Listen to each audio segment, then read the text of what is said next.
us out at the Spider-Man Crawlspace at the SpidermanCrawlspace.com.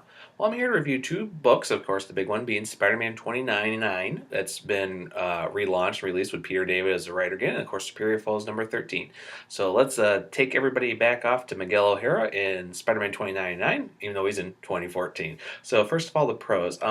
It's really well done because it actually goes right from where the character left off at the end of Goblin Nation and everything. And Peter David doesn't waste any time actually establishing that Miguel really is not in his own era and everything. I mean, he's not like Peter Parker in any way. He doesn't crack jokes. I mean, situations can happen that are funny, and he can do it. But he's not that. He's a little bit more hands-on. I mean, he's willing to sacrifice some other eviler people to save those, but at the same time, he's still the good guy.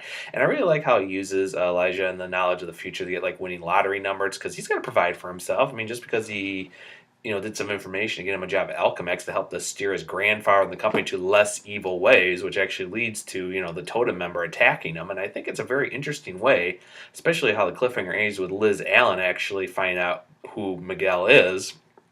And we'll be using him in the series, so that's really cool. Going to the cons here, I like Slimmy's art and everything else, and it's much better than he did on Fearless Defenders. You can definitely see some of the perspective issues. I mean, where things are done more aerial and everything else, and the apartment looks more like somebody meant for giants or in a dollhouse. And there's also some inconsistencies with the 3D art, which is more common these days with some artists for background drops. It's easier. It's okay. It's not horribly, but there's some nice panels. I mean, let's face it, it's not the original artist of Spider-Man 2099, but just stuff that happens. So it's not too bad. So I want to give The Gray actually an A-. It's very enjoyable. It's classic Spider-Man 2099, and I'm looking forward to what's coming up with the rest of the series.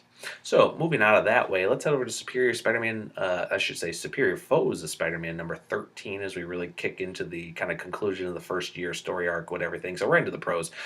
Nick Spencer just ties everything well together here, getting the Superior Foes and actually how Boomerang's gotten all these people together with the fake paintings of Doctor Doom and everything, and actually the hookup between Overdrive and Janice Lincoln's actually pretty well done. And I actually like how we're kind of getting into that about the double crosses, because these guys are bad guys. They might team up and everything else, but they're criminals. Things do, they just don't do nice things. But what I love is they actually show how smart the Shocker is. The comedy with Abe Jenkins as Mach 7, which is funny, him trying to walk through and kind of realizing he's been had, because he might be a hero now, but he's still got his tendency and it's not out of character. So I really enjoy how that works and everything. Going to the cons, like I said, the 2-issue fill-ins kind of ruin this a little bit, and with the last minute save of this not being canceled, it feels like they're kind of going to move to the second level of the storyline, everything, as we get into the end of summer here, as it's already been shown that everything's going to be wrapped up from year one with the foes getting back together, but of course will lead into everything with Silvermane's head and the gang wars and stuff. So it's really nice. It feels it's a little hard, but the truth is it's still the golden issue and probably one of the best Spider-Man titles out there. So this gets an A from me. It's really, really enjoyable.